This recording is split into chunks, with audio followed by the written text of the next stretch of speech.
Salut à tous. Je pense qu'on est dans une société qui n'a plus besoin qu'il y ait des génies innovateurs, des génies créateurs, ou des génies de la compréhension qui permettront d'innover et de comprendre, bien sûr.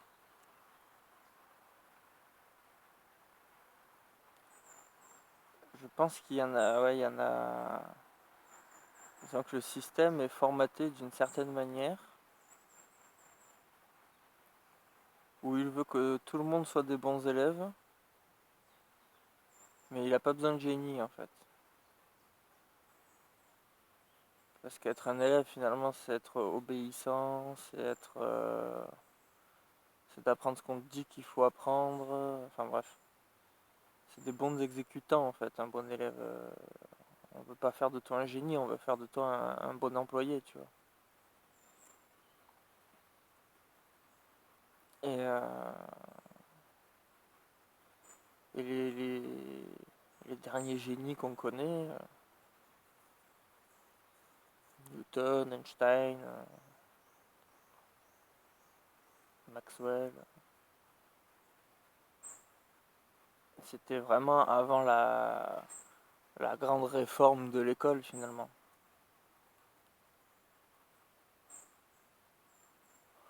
La manière dont elle est institutionnalisée aujourd'hui, quand même, c'est pas fait pour faire naître les génies, c'est même fait pour les briser, les génies.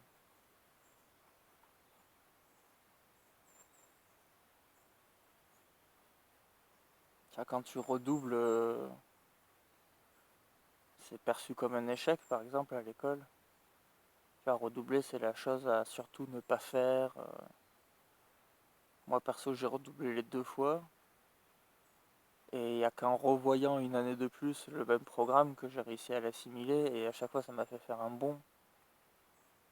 J'ai redoublé la première fois en CE2 parce que je ne savais ni lire ni écrire. Je savais à peine lire et je savais pas du tout écrire en fait. C'était passé parce que les profs d'avant ils s'en foutaient. Par exemple Einstein, il n'est pas allé à l'école. Là, il a fait le début, apprendre à lire, à écrire et tout. Et puis il a arrêté l'école en fait, ça servait à rien, tu vois. Il s'est formé tout seul dans la nature. Il y avait des informations à disposition. Après, bon, il travaillait au bureau des brevets, donc c'était assez simple de voir. C'était Finalement, c'était plus facile pour lui d'être à la page des technologies, des dernières théories et tout, que si tu devais les chercher par toi-même à l'époque. Ça lui venait à lui de par sa fonction, en fait, les infos. C'est ça qui était assez. C'est un peu le coup de bol qu'il a eu. Puis avant ça, en fait, il s'est intéressé à la quantité de savoir qu'il a absorbé. Il s'y est intéressé de manière autodidacte. Il faisait ce qu'il avait envie. Il avait des questions sur la lumière. C'est un physicien, hein. Mais voilà, c'était un délire qu'il avait très tôt.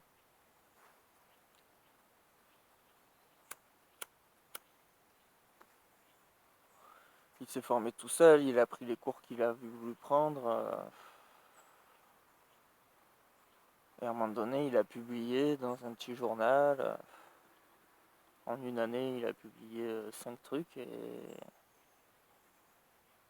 voilà, c'était Einstein, tu vois.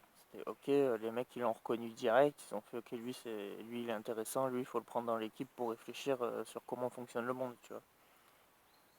C'est une équipe de physiciens, quoi. Des gens qui étaient passionnés par se poser des questions que jamais personne s'était posées, puis essayer d'y répondre pour comprendre les lois de l'existence, tu vois.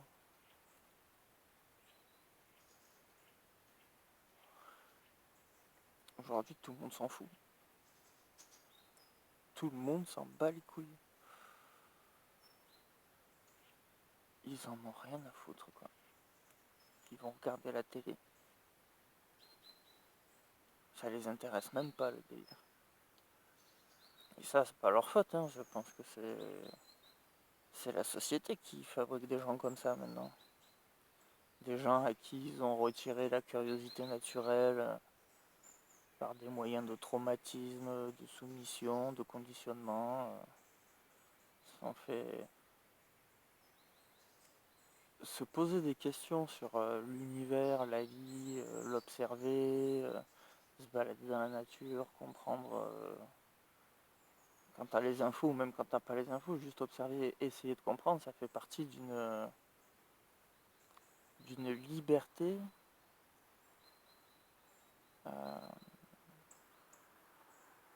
c'est l'un des grands plaisirs de la vie en fait, de pouvoir faire ça, peu importe ton niveau, même si tu comprends jamais rien et que toutes tes théories c'est n'importe quoi, on s'en fout, c'est la liberté de vagabonder dans les pensées en regardant ce monde magnifique, tu vois, tu le regardes et t'essayes enfin, je sais pas, d'essayer de le comprendre. Il y a un côté, ça fait partie des plaisirs capitaux, je dirais.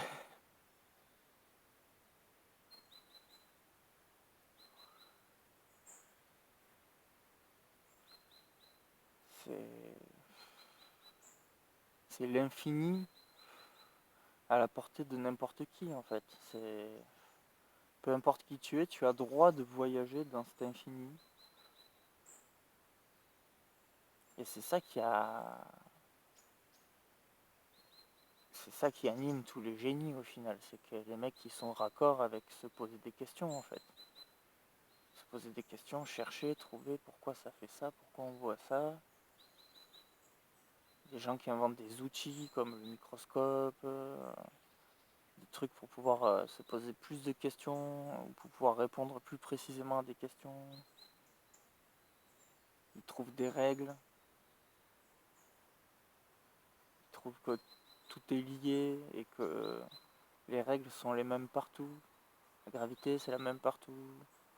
La lumière, elle fonctionne partout pareil. Le poids d'un électron.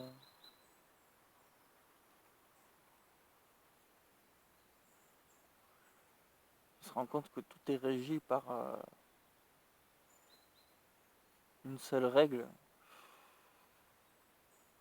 Il n'y a qu'une seule règle pour tout le monde. Ou une liste de règles. Parce que du coup, nous, dans notre compréhension, dans notre appréhension, pour le moment, on a des règles différentes. Mais c'est toute la même et seule règle, tu vois. C'est les lois de la vie. Il n'y a qu'une seule règle que nous, on va comprendre de plusieurs façons, tu vois. Mais si c'est la même partout, t'as besoin que d'une phrase pour tout décrire.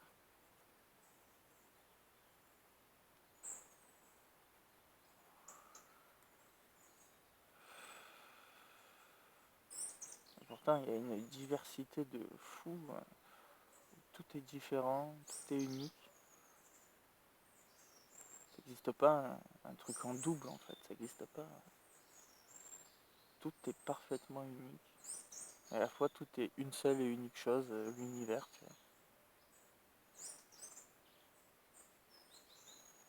En tout cas, c'est un voyage plaisant. Un des trucs que l'école elle utilise pour briser les esprits, c'est que quand il y a un enfant extrêmement doué, eh ben, ils lui font sauter des classes. Alors pourquoi ils lui font sauter des classes? Ça lui fera gagner du temps dans la vie, blablabli, blablabla. Ça c'est le mécanisme, tu vois, comment ils justifient ce truc-là, tu vois. Mais dans la réalité, c'est que tu as un enfant qui est parfaitement dans la maîtrise de son environnement, tellement qu'en fait il brille tellement, il réussit tellement qu'en fait les autres ils ont l'air nuls à côté de lui. Alors ça c'est dérangeant, parce que si t'en as un qui est hyper intelligent dans une classe, ça veut dire que bah, t'as 99% de débiles. Et ça c'est vachement dérangeant, le système il accepte pas ça. Alors je pense que suivant le niveau, en fait, carrément ils vont le recruter dans une autre école en balançant des bourses et tout. Ils vont essayer de te prendre ton enfant. Et sinon, ils lui font sauter des classes, tu vois, s'il est juste un peu plus intelligent que les autres, mais genre, tu vois, c'est pas un génie, mais toutes les conneries que tu veux lui faire avaler, il les pige avec une facilité qui fait que tout le monde a l'air à la traîne. Ils lui font sauter une classe, voire deux, tu vois. Et en fait, ils te balancent l'enfant dans un endroit où justement, le but, c'est qu'il puisse pas être plus fort que les autres. Le but de le transférer, c'est qu'il revienne à un niveau normal, c'est-à-dire un niveau où il gère qu'à moitié ce qu'on lui raconte. Tu vois, la moyenne c'est 10. Hein. Ça veut dire la moitié, t'as pas compris. Ça, c'est la normale de réussite dans les écoles. Et quand le mec il commence à réussir 100%, ben on le balance dans un niveau plus élevé pour qu'il arrive à peu près à la moitié, tu vois. Ah, mais t'as 2 ans d'avance, ok. Mais on te déracine pour te foutre dans un endroit hostile. C'est ça qu'on fait, on le brise en fait, l'enfant, quand on fait ça. Parce que d'un coup, il se met à ramer, d'un coup, le truc exceptionnel qu'il avait devient une punition. Il doit travailler 3 fois plus parce qu'il est plus intelligent, tu vois, l'injustice totale.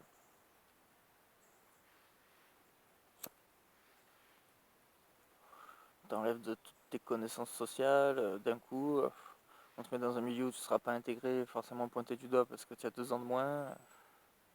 Alors si tu switches entre le collège et le lycée, tu y arrives, c'est trop la misère, tu vois.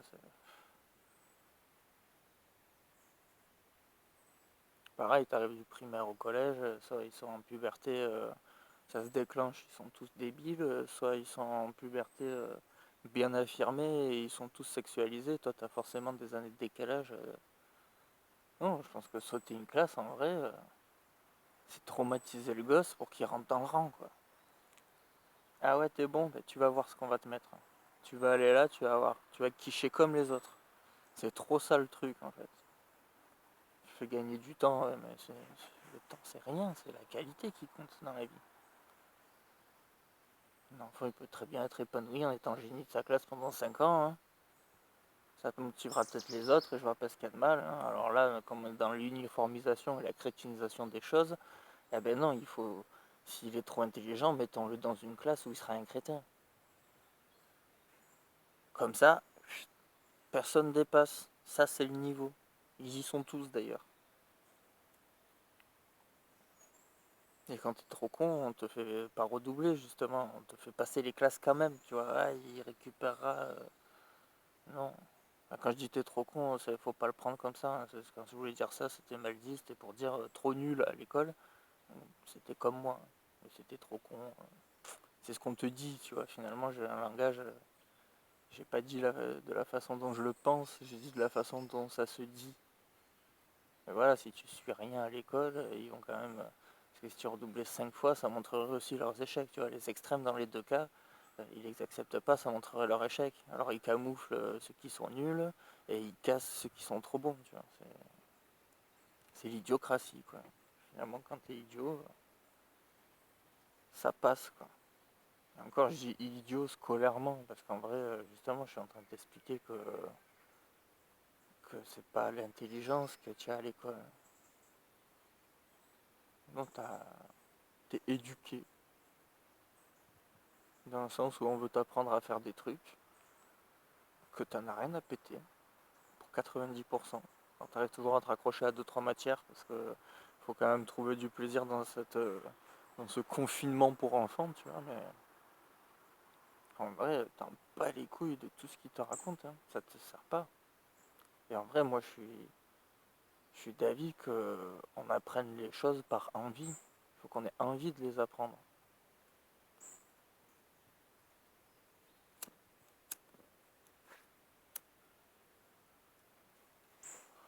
Sur tous les cours du monde, c'est ridicule.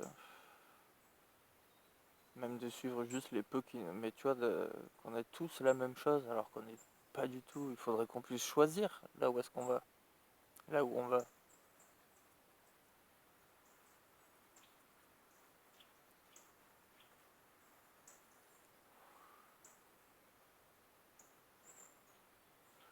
Lire, écrire, compter. fois que tu sais faire tes additions, tes soustractions, tes multiplications, que tu sais écrire et te servir du bouquin qui t'aidera à te corriger parce que tu peux pas apprendre tout parfait pour tout le monde.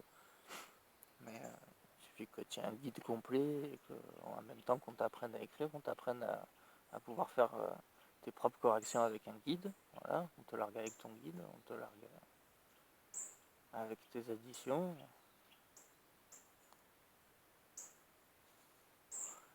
Tu sais lire, on t'a fait lire des bouquins. Encore déjà là, ça part en propagande. Suivant ce qu'on te fait lire, on t'influence forcément. C'est les gens qui lisent le moins qui sont finalement le plus influencés par ce qu'ils lisent. C'est-à-dire si tu as eu que 3 bouquins à l'école, ils vont faire la somme de ton imaginaire, ils vont vachement l'impacter finalement. Il faut se méfier de celui qui n'a lu qu'un livre, ou appris un seul savoir, une seule branche d'un seul savoir. Parce que du coup, il voit tout avec sa propre lentille. Et donc on est dans l'éducation où on veut des bons ouvriers et après on les spécialise. Alors toi tu vas faire ça toute ta vie, toi tu vas faire ça toute ta vie. Toi tu vas être dentiste, toi tu vas fondre du fer, toi tu vas fabriquer des maisons, toi tu vas poser des tuyaux. Et tu dois faire ta carrière, tu vois. Ton but c'est de faire toujours la même chose et de toucher de plus en plus d'argent pour le dépenser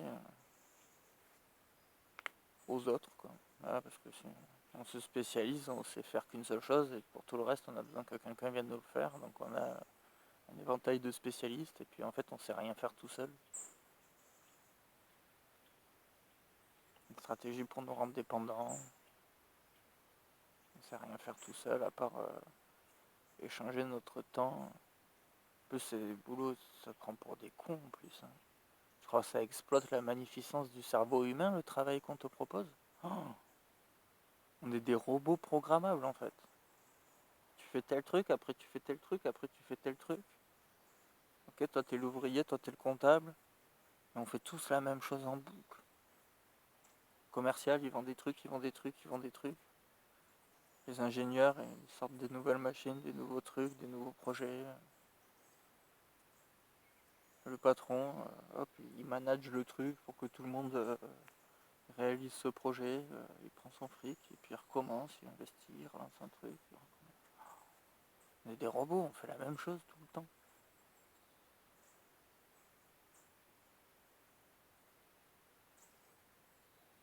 T'es serveur, t'amènes de la bouffe, prends une commande, t'amènes de la bouffe. T'es plongeur, tu laves. T'es mécano, tu démontes des bagnoles, tu les répares, tu démontes, tu répares, tu démontes, tu répares. Dans les mécanos, tu vois, t'as celui qui va faire les pneus, celui qui va faire ça, celui qui va faire ça, celui qui va faire ça. Putain, on fait tout le temps la même chose comme des putains de robots, quoi. C'est vachement pas épanouissant, quoi.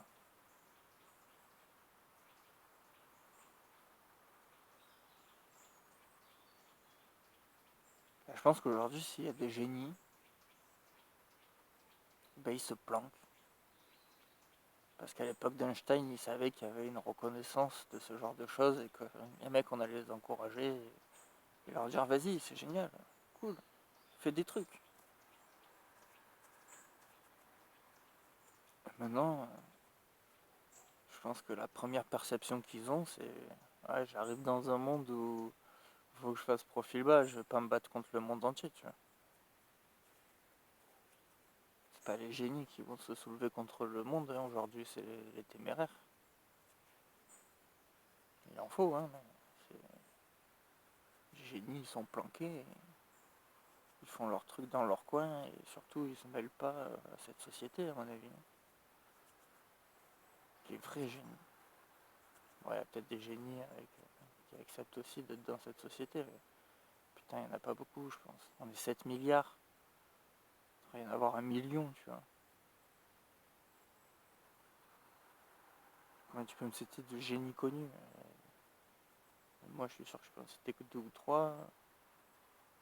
des vivants, hein.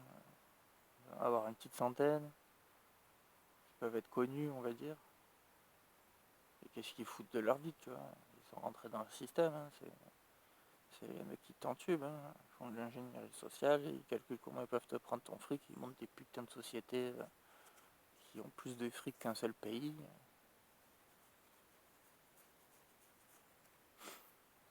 Ils créent des puissances financières colossales, ils se la mettent bien, tu vois. Ils luttent pas, hein. Tu vois, le taf qu'il y a, ils n'ont pas envie de sacrifier leur vie, hein. Moi, j'ai bien dérivé dans cette vidéo.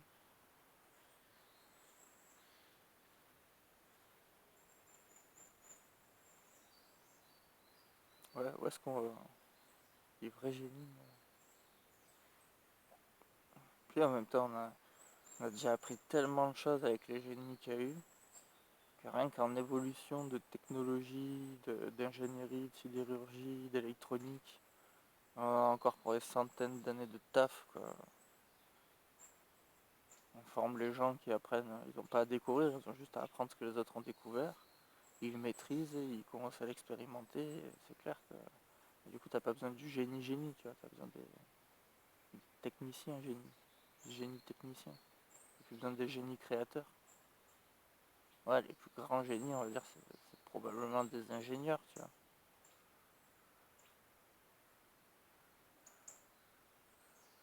Ouais, on est sur du mathématicien, quoi. Du mathématicien appliqué. Donc, du coup, voilà, c'est plus des créateurs, c'est des mecs qui font fonctionner un code, les mathématiques, qui font des calculs. Tu vois, ils cherchent pas, ils calculent et ils trouvent. Et après, ils essayent de faire ce qu'ils ont trouvé par les calculs. Ils sont pas dans la création pure, à te poser des questions. Si un photon émet un photon, qu'est-ce qui se passe, quoi? Des trucs de fou, quoi. Et qui trouvent des réponses sans... qui les écrivent en équation, leurs réponses. Ils inventent des équations, tu vois.